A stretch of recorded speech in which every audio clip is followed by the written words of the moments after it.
Ulama mengatakan, bila kita ingin selamat, ikutilah perintah.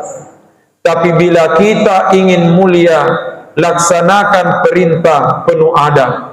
Saya ulangi, bila kita ingin selamat, laksanakan perintah.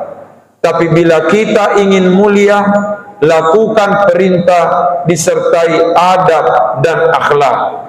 Orang Bugis mengatakan, kuelo ki salama akka coek ki, tapi kuelo ki malekbi akke adek ki.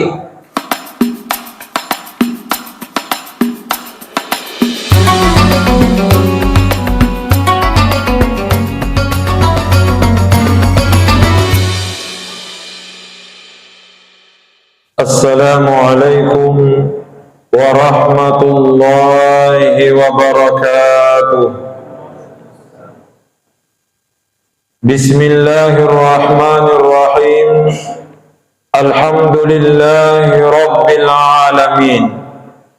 Wassalatu wassalamu ala ashrafil anbiya'i wal mursalin, Sayyidina wa maulana Muhammad wa ala alihi wa ashabihi ajma'in, amma ba'du. Hadirin hadirat ma'asyiral muslimin rahimakumullah. Mengawali ceramah kita pada kesempatan kali ini, untuk lebih berkahnya, marilah kita awali dengan bersama-sama membacakan suratul Fatihah kepada Nabiullah Muhammad sallallahu alaihi wasallam, kepada kedua orang tua kita masing-masing, kepada seluruh guru-guru yang pernah mengajar dan mendidik kita, kepada seluruh ulama dimanapun mereka berada. Al-Fatihah. A'udzu billahi minasy syaithanir rajim. Bismillahirrahmanirrahim. Alhamdulillahi rabbil alamin. Ar-Rahmanir Rahim, Maliki yaumiddin. Iyyaka na'budu wa iyyaka nasta'in. Ihdinas siratal mustaqim. Siratal ladzina an'amta 'alaihim ghairil maghdubi 'alaihim waladdallin. Amin. Hadirin ma'asyiral muslimin rahimakumullah. Suatu saat ada salah seorang sahabat Nabi datang menghadap kepada Rasulullah sallallahu alaihi wasallam seraya bertanya dengan mengatakan, "Ya Rasulullah, ayyul mu'minina afdal?" Wahai Rasulullah, siapakah orang beriman yang paling mulia? Saya ulangi, sahabat ini bertanya, "Ya Rasulullah, ayyul mu'minina afdal?" Siapakah orang beriman yang paling mulia? Ternyata Nabi menjawab bahwa orang beriman yang paling mulia adalah ahsanuhum khuluqa, adalah orang yang paling baik akhlaknya. Dengan melihat jawaban Rasulullah sallallahu alaihi wasallam, maka kita bisa mengambil kesimpulan bahwa di samping amal kebaikan dan ibadah perlu diperbanyak, namun yang tak kalah penting perlu dimaksimalkan adalah kemuliaan adab dan akhlakul karimah. Sebab ibadah yang banyak tanpa ditopang dengan adab dan akhlak yang mulia, maka itu akan kurang nilainya di sisi Allah Subhanahu wa ta'ala. Ulama mengatakan, bila kita ingin selamat, ikutilah perintah. Tapi bila kita ingin mulia, laksanakan perintah penuh adab. Saya ulangi, bila kita ingin selamat, laksanakan perintah. Tapi bila kita ingin mulia, lakukan perintah disertai adab dan akhlak. Orang Bugis mengatakan, kuelo ki salama akka coek ki, tapi kuelo ki malekbi akke adek ki. Saya kasih ki contoh. Seorang laki-laki melaksanakan salat, ternyata hanya menggunakan baju kaos oblong atau menggunakan baju dalam saja, baju singlet.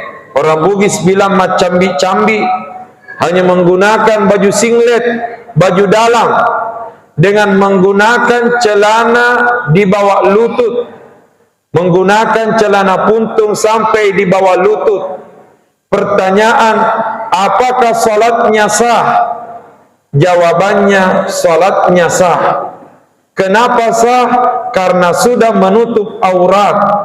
Karena auratnya laki-laki mulai dari pusar sampai lutut. Sehingga kalau ada laki-laki melaksanakan salat hanya menggunakan baju dalam dan menggunakan celana puntung sampai pertengahan betisnya, insya Allah sudah tertutup auratnya. Dan kalau sudah tertutup auratnya, insya Allah sudah sah salatnya.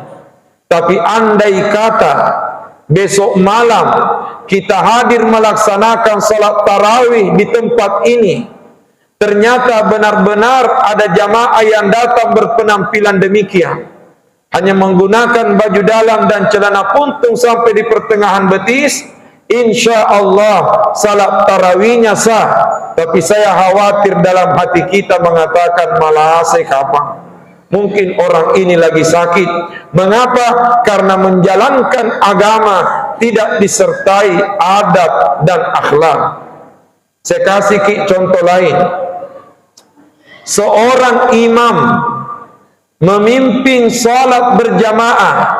Seorang imam memimpin salat berjamaah hanya menggunakan baju kaos oblong, kemudian bertuliskan I love Bugis. Memimpin salat berjamaah dengan menggunakan celana levi's, celana lepis, tidak menggunakan songkok, memimpin salat berjamaah, insya Allah salat berjamaah kita sah. Tapi apabila ada imam datang dan masuk di masjid ini memimpin salat berjamaah dengan gaya seperti itu, saya khawatir selesai salat berjamaah pengurus masjid langsung kumpul untuk membicarakan penggantian imam. Kenapa demikian? Karena menjalankan agama tidak disertai adab dan akhlak. Karenanya itu memberi isyarat, bila kita ingin selamat, ikuti perintah. Tapi bila kita ingin mulia, laksanakan perintah disertai adab dan akhlakul karimah. Tidak cukup sebatas ilmu, tapi yang tak kalah penting, ilmu ini mesti dibungkus dengan adab dan akhlak yang mulia. Saya kasih contoh. Di dalam Al-Quran, ayat pertama yang diterima oleh Nabi Muhammad adalah Iqra. Saya ulangi, ayat pertama yang diterima oleh Nabi Muhammad adalah Iqra. Surah Al-Alaq ayat 1 sampai 5. Surah Al-Alaq ayat pertama mengatakan Iqra bismi rabbik. Iqra adalah perintah membaca. Tapi pernahkah kita merenungi, ternyata surah Al-Alaq bukan hanya 5 ayat, tapi surah Al-Alaq terdiri dari 19 ayat. Ayat pertama adalah Iqra, perintah membaca. Tapi ayat terakhir, ayat ke-19 ditutup dengan kalimat wasjud waqtarib, sujudlah dan dekatlah kepada Allah. Saya ulangi, ayat pertama adalah Iqra, perintah membaca. Ayat terakhir mengatakan wasjud waqtarib, sujudlah dan dekatlah kepada Allah. Pertanyaan, apa kira-kira hikmahnya? Hubungan antara ayat pertama dengan ayat terakhir. ayat pertama perintah untuk membaca, sementara ayat terakhir adalah perintah untuk sujud dan dekat kepada Allah. Ternyata ulama memberi isyarat, itu merupakan pesan dari Tuhan. Iqra, Iqra, membacalah agar ilmumu bertambah. Tapi ketahuilah, ilmu yang berkah adalah ilmu yang mengantarkan kita untuk sujud dan dekat kepada Allah Subhanahu wa ta'ala. Maka ini isyarat, tidak cukup sebatas ilmu, tapi ilmu mesti ditopang dengan adab dan akhlak. Salah satu tandanya di saat ilmu mengantarkan kita sujud dan dekat kepada Allah Subhanahu wa ta'ala. Hadirin yang dimuliakan Allah, sedikit bercerita. Beberapa tahun yang lalu kami memberikan pengajian di depan anak-anak kita santriwati di Pondok Pesantren Dede Imangkoso, Sulawesi Selatan. Kami memberikan pengajian di depan santri-santri yang perempuan. Sementara kami pengajian, tiba-tiba suara saya rusak. Walhasil, saya minta kepada anak-anak kita untuk pergi mengambilkan air minum. Tidak lama kemudian, keluarlah salah seorang santriwati pergi mencari air minum. Tidak lama kemudian, datanglah kembali santriwati ini dengan membawa satu botol air mineral dengan merek Le Mineralle. Saya tanya anak ini dengan mengatakan, "Nah, kenapa Le Mineralle?" Ternyata dia jawab, "Anu Ustaz, sengaja Le Mineralle karena Le Mineralle ada manis-manisnya." Ternyata santri ini tidak langsung menyerahkan air botol itu. Ternyata dia mencari piring-piring kecil terlebih dahulu. Nanti setelah menemukan piring-piring kecil, dia letakkan botol itu di atas piring, kemudian dia simpan di depan saya. Sebenarnya saya sangat paham apa yang dilakukan oleh anak ini, tapi sengaja saya bertanya dengan mengatakan, "Nak, kenapa ambil piring padahal saya suruh ambil air? Kenapa pakai piring padahal yang saya minta hanya air?" Ternyata jawaban anak ini sangat singkat, hanya 2 kata. Itu pun menggunakan bahasa Arab. Tapi begitu dia menjawab, orang Bugis mengatakan, "Kere bulu-bulu kuna taruh." Kenapa? Karena ketika saya tanya, "Nah, kenapa pakai piring?" Ternyata jawabannya, "Ta'diban wa ta'ziman, makkiyade nan niyama pakalebi," beradab dan memuliakan. Begitu dia menjawab demikian, saya langsung mengatakan, "Nah, jaga itu, pelihara itu, karena yang hilang hari ini bukan ilmu, tapi yang hilang hari ini adalah adab dan akhlak." Seiring berjalannya waktu, semakin banyak ilmu pengetahuan. Seiring berjalannya waktu, semakin banyak orang pintar. Tapi kita khawatir jangan sampai ilmu kita bertambah, namun adab dan akhlak kita semakin berkurang. Pertanyaan, salahkah anak itu? Salahkah anak itu bila dia langsung menyerahkan air botol tersebut tanpa pakai piring? Jawabannya tidak salah.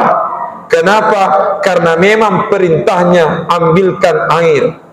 Tapi kita sepakat yang dilakukan oleh anak itu adalah sesuatu yang mulia. Kenapa? Karena dia laksanakan perintah disertai adab dan akhlakul karimah. Itulah sebabnya kemarin malam ceramah kita menyampaikan 3 kriteria manusia terbaik. Yang pertama, khairun nas man tala umruhu wa hasuna amaluh. Manusia terbaik adalah orang yang paling baik amalnya. Yang kedua, khairun nas anfa'uhum linnas. Manusia terbaik adalah orang yang paling bermanfaat kepada orang lain. Dan yang ketiga, kriteria manusia terbaik adalah khairun nas ahsanuhum khuluqa. Manusia yang terbaik adalah manusia yang paling baik akhlaknya.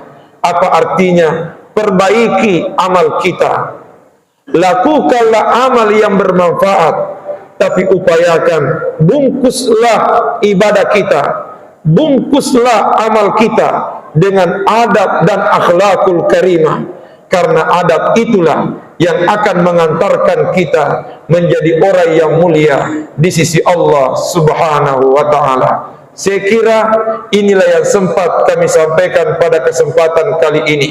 Semoga Allah memberikan petunjuk dan hidayahnya kepada kita semua, sehingga Ramadan kali ini benar-benar mengantarkan kita untuk menjadi umat Nabi Muhammad yang memiliki adab dan akhlakul karimah. Kurang lebihnya mohon dimaafkan. Wabillahi taufiq wa da'wat wal irsyad. Assalamualaikum warahmatullahi wabarakatuh.